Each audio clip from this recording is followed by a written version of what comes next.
Well, I mean, it goes without saying it's awesome to be chatting with you. Like many people, I've sort of been on board the Lucky McKee train since May got released. So I really Oh, I appreciate did. you taking the time. I'm chuffed to be chatting, mate.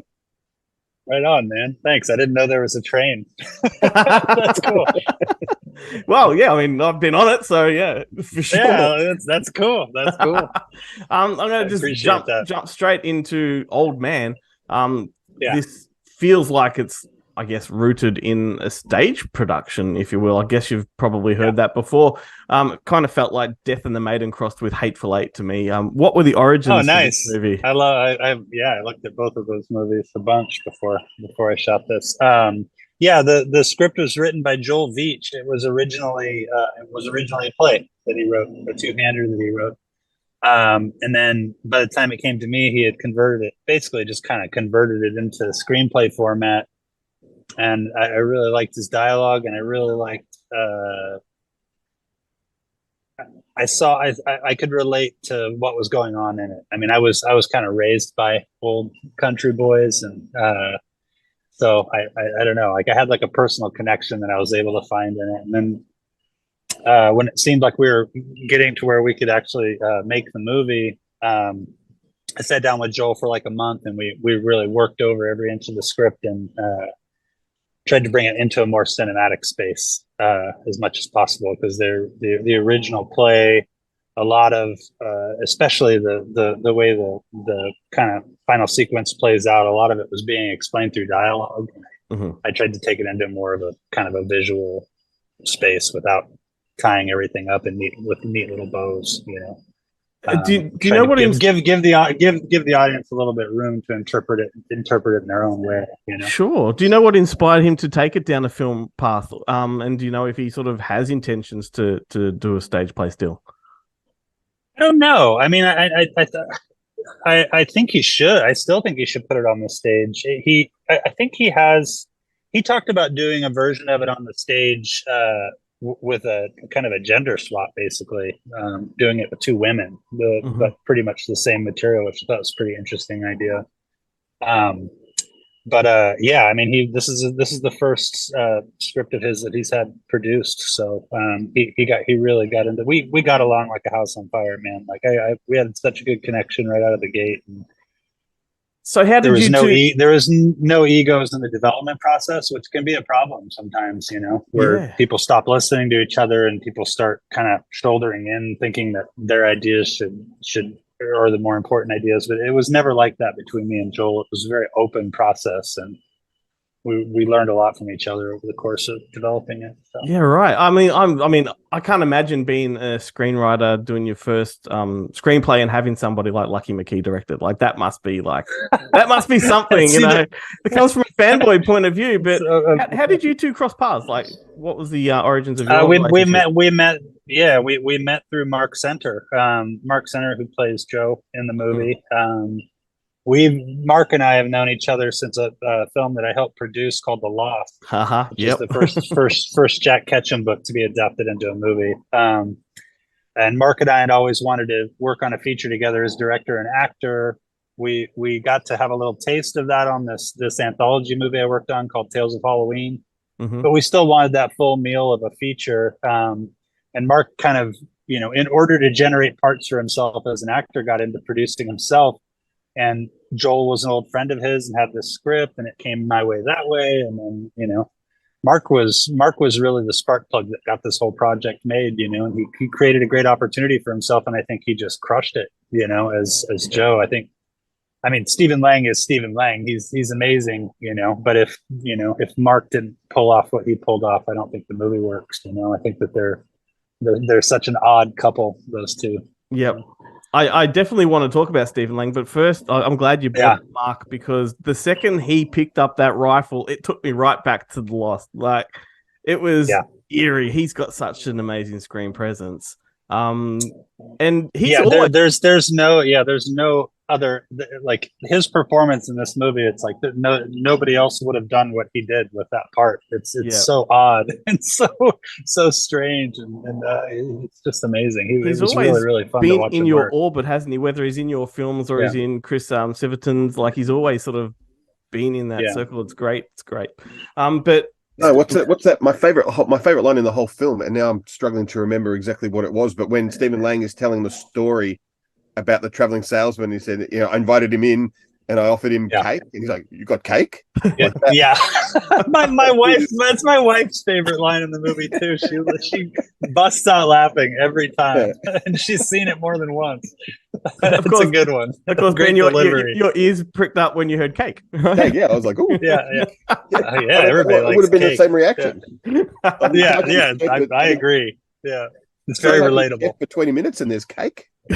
Yeah, yeah, exactly. What the hell? Yeah, Stephen Lang, he's been around for like decades, and I remember him yeah, in Mindhunter and The Hard Way and films like that. But now he's really carving out a notch for himself as a grumpy and cantankerous old bastard type. And he's really yes. good at it. Did you have him in mind right from the start? No, I didn't have anybody in particular in mind, you know. But I did know that a friend of mine, this guy Joe Bigos, who made this movie called VFW, had worked with Stephen Lang, and when I call him Slang. That's why I'm like pausing here. But he insists that anybody that talks to him calls him Slang. Um, Anyways, Joe Bigos had worked with Slang on VFW and had a really great experience. So when when the idea of Stephen Lang came up, and I had obviously loved him in a lot of different films growing up because he's been acting in television and film since I was like 5 years old. I called Joe and said, "Hey, like, give me the lowdown. Was he, because Joe makes low budget films like I do Mhm. most of the time, and I just wanted to make sure I wasn't, what I'd be getting myself into. Because if you've got somebody that has a big ego and is not very good at collaborating and stuff, it could be really tough and it can make things go slow. And the last thing you can have on an independent film is have anything go slow. Mhm. We had 15 days to shoot this movie. Um, Joe sang Slang's praises, and then I got on the phone with him and we talked about the script a little bit, and it just, we just got along right out of the gate.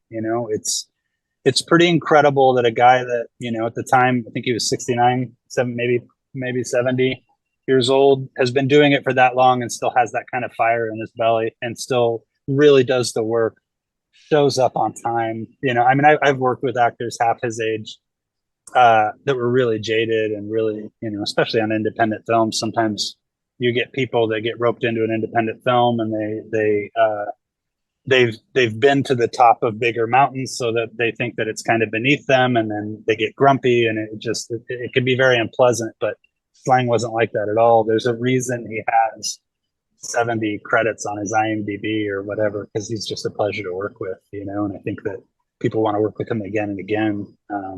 He makes a director's life really easy, and he brings a lot to the material too. He's Yeah, a yeah. really, really, really strong collaborator. Did his character change much over the course of like rehearsing and things like that as he assumed it and got his mindset? It's not really, I mean, he had a pretty good idea of what he wanted to do from the beginning, and this was during the height of COVID that we made this movie, and Mhm. it actually worked to the movie's benefit that it was the middle of the pandemic, because we got a great deal on a fantastic soundstage that we never would have gotten in any other time. We had great deals on gear. There was a lot of crew available because nobody was working. The whole business was running at about 15-20% at that point. Um, so our rehearsals were just us reading the script from beginning to end on Zoom, just like you and I are talking right now. Yeah. We have him and Mark and me and the writer and our lead producer Aaron Kuntz would all get on a Zoom, and those guys would just read it out loud, and that process was better for Mark than it was for Slang, because Mark really, really found his voice, really, really found the character's voice within the like 2 or 3 of those readings. I think it was about halfway through the second one he kind of hit on the right kind of accent, because I think that country accents, you have to be very careful not to overdo it. And I Mhm. think that most films, actors overdo it. You watch something like Three Billboards or a lot of movies like that where it doesn't feel genuine. So Mark took this really subtle approach that was really amazing, and yeah, and Slang was just Slang. He had a great approach. Ben, I, take notes. like I said, Slang. Slang. Yeah, If you, yeah. if you ever bring him to Yeah. Australia, slang. Like, Yeah. That's what he goes by. I called him Steven one time, and he said, "Only my mother called me Steven." Well, ages ago, you mentioned before actually that the Jack Ketchum connection that you've had, in the past with some of your adaptations. In fact, Ben here was one of the guys that distributed The Woman down here in Australia. Oh, okay. Did yeah. we meet when I was down at Melbourne and Sydney? we did briefly, but I was Oh, okay. pretty low down in the rung there. So I had more to do with the DVD and stuff at that point. Not so much. Oh, gotcha. Oh, awesome. That would have been Neil and Grant, my bosses. I think they were. Okay. They were showing. Yeah, you this was like 10, 12 years ago. I was down there. Yeah. For Sydney and Melbourne. There was 2 different festivals. Did you so speaking of the Jack Ketchum stuff, do you have any intentions to adapt more? Like, would you like to adapt more of his work? Well, Ketchum and I, the last 10 years of his life, we started writing books together. We wrote the script and the novel of The Woman together, and then after that, we wrote a script and a novella for a project called I'm Not Sam that we published, and that did really well. And then after that, we did kind of our kind of most epic book, this book that ended up with the title The Secret Life of Souls. That wasn't our title, but it was kind of imposed. It was kind of requested of us to give it that sort of a hoity-toity title. I think that sounds like a pretentious title, but we called it Healer, and that's one that I'd still really, really like to make. I flirted with the idea of making I'm Not Sam, but after I made Old Man, I kind of, I'm Not Sam is also kind of a two-hander. Mm-hmm. After I made Old Man, I kind of felt like I'd been kind of down that road, the single location and 2 characters. So, mm-hmm. But the last book that we wrote together, that we finished together, is about a little girl who has a psychic connection with her dog. And it's very much of the cut from the cloth of like the kind of the early Stephen King stuff from the 80s, Cujo and stuff like that. But that's something I'd very, very much like to make someday. But it'd be kind of an expensive movie, so it's about getting the right kind of chess pieces aligned to do that. Yeah, no, because you do his stories so well. Like, I just love those. He was a great guy. We had a great connection. I really miss him. We had a really, really good time over the years working on stuff with each other. Absolutely, he's a good dude. One question that I always ask people, and they always just instinctivly say their most recent. But aside from Old Man, what is the film of yours that you hold closest to you personally? That I hold closest to me? Yeah, nearest and dearest. Tough. That's tough. I mean, I have a couple that I'd like to get as far away from me as possible, but May means a lot to me, primarily because it was my first, and it was so deeply personal, and it was at a very, very kind of awkward phase of my life. And it was my first shot, to make something like a legit movie in the movie business, and that one was really good. The Woman means a lot to me because, like I said, of the relationship I had with Ketchum, and that whole creative process was a blast, and I had just total creative freedom making that. So any flaws people find in it or problems people have with it, they can point it all right to me. I can't really pass that blame on to anybody but myself.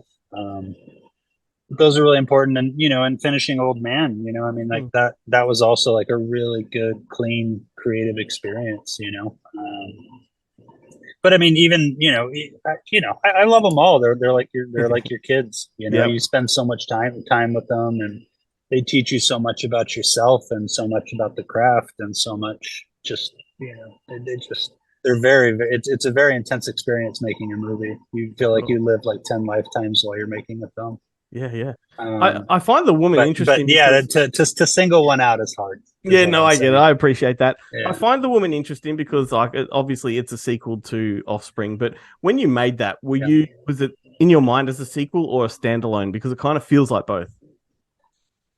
The assignment was to write a sequel to Offspring, so I did the best I could with that, but I also I wanted people to be able to come to the movie cold without having to have seen anything or anything like that. So I did my best to make it self-contained, but that wasn't to make people ignore Offspring or anything like that. It's just I just kind of wanted it to be its own thing.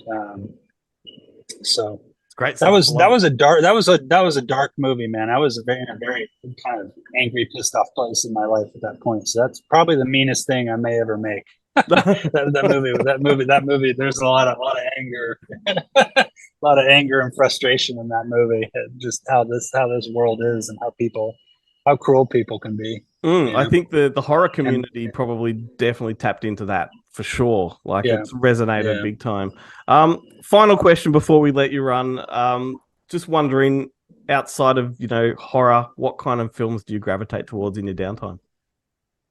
Oh gosh, man, all of them. I mean, honestly, I watched so many horror movies as a young man that I don't watch a whole lot of horror movies anymore. I still watch them, but I mostly watch old films. The last thing I saw that completely floored me was I got to see David Lean's Brief Encounter projected, which I'd only ever seen it on videotape or DVD or whatever before that, and I got to see it on the big screen, and it just completely leveled me. It's just one of the great romances. He was such a master.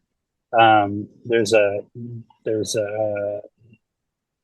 God, man, I'm always discovering new stuff, from all different eras, I really watch a lot of films from, obviously the 70s, but the 30s are a real sweet spot for me. Especially that kind of pre-code era between like 1927 and 1933, 34, somewhere around there, where you kind of feel that movies were headed to the place that they ended up in the 70s. They were already headed there at the beginning of the sound era, but then all the censorship started coming in and everything, and it kind of stunted its growth. But I was on a podcast with Joe Dante and Josh Olson a few months ago, and I was kind of playing out this theory with Joe that movies would have gotten to that great spot they got to in the 70s by the maybe by the late 40s, early 50s. And he said, yeah, but at the same, if we didn't have censorship, then then everybody wouldn't have gotten so good at subversion, so when that censorship came in, it's so it added another layer of film, just absolutely, having those restrictions imposed on them, that people had to think of another way to say things, and made things like even that much more complex. And then by the time it got to the 70s, I mean, we just got, we were just getting jammed. I'm always discovering stuff from the 70s that blows my mind, and a lot of times stuff I've never even heard of. This stuff just keeps popping up, and there's so many great labels now. Just the fact that you can get the New York Ripper on a 4K Blu-ray, like a Fulci movie like that, and it looks better than it did when it was released, is really special. I hope these kids understand how good they have it these days, because when I was young, you had to track down bootlegs and order them through the mail, and a lot of times they'd just be like poorly dubbed VHSs with like Japanese subtitles on them, and just like, anyway, that hunting was really fun, but now it's amazing how much we have access to, and just how great everything looks. It's like you could buy like that, like the New York Ripper is a perfect example. It's like owning a print of the movie. The quality is so great. So I love that. Yes, go ahead, Ben. So I am curious. I was asked this question on the weekend, and I really struggled for an answer. Do you have like a desert island film? Like, if you could only take one film with you, you'd also somehow on this island you'd also have to have a like a projector or a TV and a power source and a method of being able to play it. But taking those on an island, like a solar panel. I don't know how that would work, or just like a TV that runs on coconuts or something. The Gilligan's Island. Gosh, man, that's really tough. I mean, I guess I don't know. Maybe the last season of Twin Peaks, just because it feels like one long movie, and it's long enough to where that was a brilliant piece of cinema right there. But that's too hard of a question. I don't know. Yeah. You I bastard, don't know Ben. how anybody narrows it down to their favorite film. Film. I have, so many favorite films. I mean, just Scorsese's filmography alone, Yeah. is like 30 of my favorite movies. The guy's just I don't think there's ever been a better filmmaker than Scorsese. He's my favorite. So I'm curious to know, Ben, what your answer was. Something from him. I couldn't, I was really struggling. It's impossible. Well, look at all the movies you have behind you right now. How many favorites are on those shelves? Those shelves, yeah. And memory is also a problem because half the time I can't even remember until somebody brings it up again. I happened to be thinking, I was like, oh, maybe Bad Day at Black Rock, maybe, but yeah, that's a good one. That's a good fucking movie. Yeah, that's on my shelf. Yeah, and I watched this French film. I think it was Jacques Demy was the director. I haven't seen too many of his movies.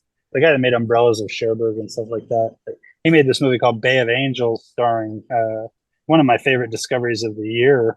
It's just something I came across on one of my streaming apps. It's just a movie about this kid that decides he wants to start gambling, and he meets this woman who's addicted to gambling, and it's ruined her life, and it's about the two of them. And the tension and suspense that comes from these people ruining their lives over gambling is just like, it's up there with like Wages of Fear, Elevator to the Galaxy, like the great suspense films. Yeah, and it's just because it's one of the best portraits of addiction I've ever seen. I don't know if you've ever seen that film, but it's an incredible slice of life. It's called Bay of Angels. Highly recommend it. I just had to write it down. I mean, that's the thing too.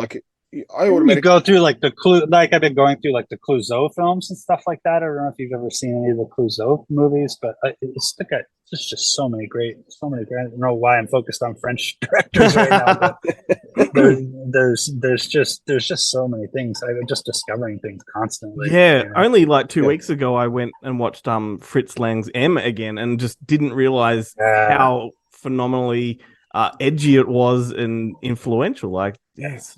You watch any of it? I watched that Ministry of Fear the other day, which I had never seen before, and I was totally blown away by it. I was like, this movie is fantastic. I haven't seen that one yet. That one's on my list. I haven't seen it. I'm also a really big fan of Murnau.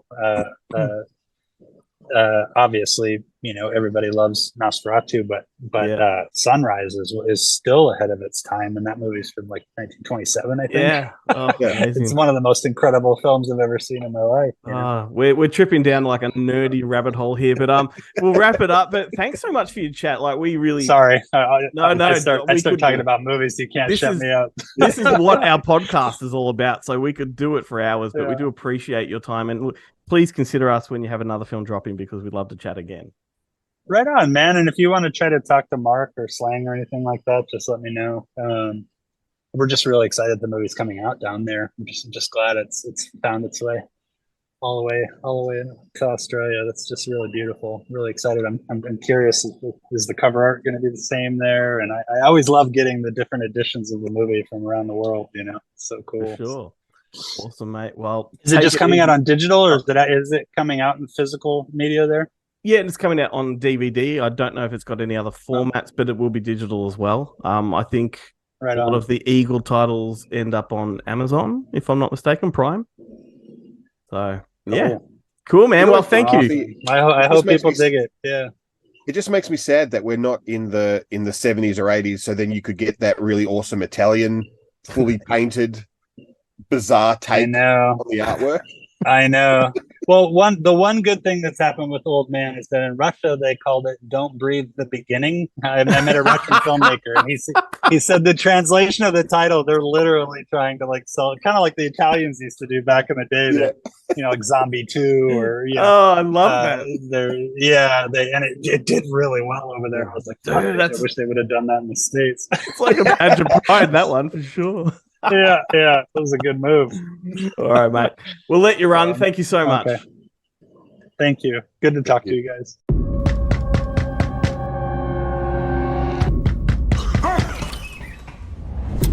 Show yourself! I got lost in the woods. I saw smoke coming from the chimney. How do I know you're not some goddamn psycho killer? Do I look like a psycho killer to you? Yes, you do. What if you come to find out that I'm very dangerous? Well, it must mean that God hates you. Cup of coffee? My grandfather told me you can never be too careful in these woods. He told me it's beautiful, but it can also be dangerous. He was right about that. There's all kind of death and beauty out here.